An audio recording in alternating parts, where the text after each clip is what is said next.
नहीं मेरा एक्चुअल में 10 तक तो हिंदी बैकग्राउंड रहा था। इसका मेरा आईएससी बीएससी एमएससी में मैथ मैथ से रहा है। तो मैं भी बीएससी का मैं कर रहा हूँ, तो मैं ऑप्शनल पेपर मैथ ही लेना चाह रहा हूँ। मैं ऑप्शनल में मैथ ही में तैयारी कर रहा हूँ ऑप्शनल पेपर में। तो बाद में तो इंग्लिश में ही रहेगा। ये मेरा जो ये और पेपर है, पेपर वन पेपर टू सब, तो उसमें तो बाद में दिक्कत नहीं ना होगा मैम? नहीं, मुझे नहीं लगता कि कोई दिक्कत होना चाहिए। लैंग्वेज में क्या ही प्रॉब्लम होगा, नहीं होगा। जो कंफर्टेबल लगता है आपको ऑप्शनल वो रखिए और बाकी आराम से करते रहिए, कोई लैंग्वेज में कोई प्रॉब्लम नहीं आएगी। हाँ, इस तरीके का कोई प्रॉब्लम तो नहीं आता है। ठीक है, तो 10:21 हो चुके हैं। अगर एक आध सवाल आपके लास्ट के हैं तो हम ले सकते हैं, अदरवाइज इस सेशन को ऑफ करेंगे। हाँ आलोक, बोलो क्या सवाल है तुम्हारा? Good evening ma'am, good evening sir. हाँ, गुड इवनिंग। मेरा गुड इवनिंग। क्वेश्चन ये था कि अगर आप उस टाइम अगर डीएसपी होते तो हम लोग उस पे क्या एक्शन ले सकते हैं? बताओ। पता है वहाँ पे एक्शन तो हम कुछ नहीं ले पाएंगे क्योंकि उसने कोई ऑफेंस नहीं किया है, ठीक है।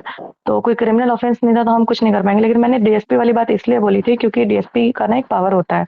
तो वहाँ के लोग कुछ नहीं है, वो पावर से डरेंगे थोड़ा, बस यही कहने का मतलब था। आप उस सिचुएशन की बात कर रहे हैं ना? हम्म, तो यस बस मैम। खाली वो डरते हैं और कुछ नहीं। थोड़ा डरते हैं और फिर मैम मैम करने लग जाते हैं और कुछ नहीं है। देखिए, सबसे अच्छा, बड़ी बात है। उनके ऊपर कोई लीगल कार्रवाई नहीं कर सकते हैं क्या? नहीं नहीं, सर ने इलीगल बोला जैसे कार्रवाई कि हम नहीं कर बिहार में सकते हो क्योंकि रहा कोई भी उसने क्रिमिनल ऑफेंस नहीं किया। यार देखो, बदलना ना इंसान, हम आप ना किसी को तब तक नहीं बदल सकते हैं जब तक सामने वाला खुद नहीं बदलना चाहेगा। मैं ये बात आजमा के देख चुकी हूँ।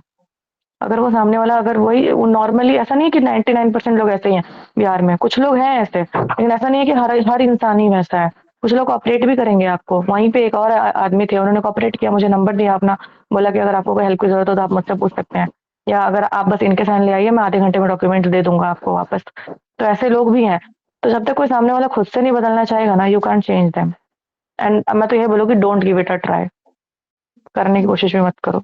देखिए, सबसे बड़ी बात है कि ये जो बिहार में प्रॉब्लम है, यहाँ के जितने भी स्टाफ हैं, वो मतलब कि बहुत लोग अच्छे हैं और कुछ लोग ऐसे हैं जो कि इस तरीके का व्यवहार करते हैं। वो ऑफिस के चेयर पे बैठते हैं तो पता नहीं उनको कौन से मतलब कि सामंतवादी विचारधारा उनके दिमाग में आ जाता है। सबसे पहले तो वो अपने दिमाग से सामंतवादी विचारधारा निकाल के चलें। और दूसरी बात है कि आप सेवा करने के लिए आए हैं, आप सिविल सर्विस में आए हैं या गवर्नमेंट सर्विस में आए हैं। सर्विस का मतलब ही होता है सेवा। आप जनता के सेवक हैं, आप उसी जनता के टैक्स के पैसे से आपकी सैलरी आती है। जनता ही भगवान है। ये अलग बात है कि जो भगवान है, जो राजा है, राजा अपना पावर भूल गया। जिस दिन जनता अपना पावर जान जाएगा तो आप उसके साथ इस तरीके से बिहेव नहीं कर पाएंगे। दूसरी बात है कि हर व्यक्ति के टाइम का महत्व है। आपके ऑफिस का एक जो है कि कोऑर्डिनेटिंग तरीका होता है, ऑफिस का जो है कि एक ऑपरेटिंग प्रोसेस होता है। उस तरीके से एक मतलब कि कम से कम एक छोटे स्तर के बिहेव का तो उम्मीद किया जा सकता है आपसे। तो उन सब चीजों का जो भी ऑफिसर्स हैं या जो भी लोग हैं, इसका ध्यान रखें। और दूसरी बात है कि उन्होंने कोई ऑफेंस किया नहीं था तो आप उसको कुछ कह नहीं सकते हैं। और हर बात, छोटे छोटे बात के लिए केस और एक्शन नहीं होता है। ये बिहेवियरल चेंज होता है, बिहेवियरल चेंज लाना पड़ेगा। अब अदरवाइज ये वरना बिहारी प्राउड का शब्द नहीं बनता है, वो बिहारी गाली का शब्द हो जाता है। आप जाइए दिल्ली मेट्रो, मुंबई मेट्रो वगैरह में, हम तो बहुत जगह ट्रेवल किए हैं, साली तो वहां रहती ही हैं। तो फिर हमको मेरे को क्या तो करना बहुत है? है, स्कूल के टाइम से ही मुझे याद है। वो 10th में ही थी ना मैं, उससे पहले भी वो बिहारी ना यहाँ पे अब्यूज के तौर पे यूज करते हैं।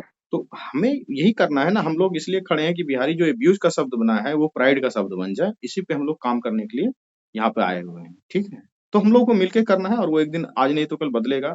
बस उम्मीद लेके यही चलते हैं कि कुछ लोग अच्छे न्यू भी आते हैं। जनरेशन ही कुछ कर सकती है, उन्हीं से कुछ होप है। बाकी हम्म, तो ओल्डर जनरेशन से तो कोई उम्मीद ही नहीं है। हाँ, तो जब हम जगेंगे तो हम बदलेंगे तो जग बदलेगा। यही चीजें हैं। हम्म, ठीक है, तो आई थिंक कि लगभग सब लोगों का सवाल ले लिया है। मेंटरशिप प्रोग्राम के जो भी बच्चे हैं, वो उनका एडमिशन का पूरा स्ट्रक्चर आ चुका है। आप चाहें तो एडमिशन ले सकते हैं। वो आंसर राइटिंग प्रोग्राम वगैरह भी है। मेंटरशिप वालों के अंदर ही आंसर राइटिंग है। इस चीज का ध्यान रखेंगे। जो मेंटर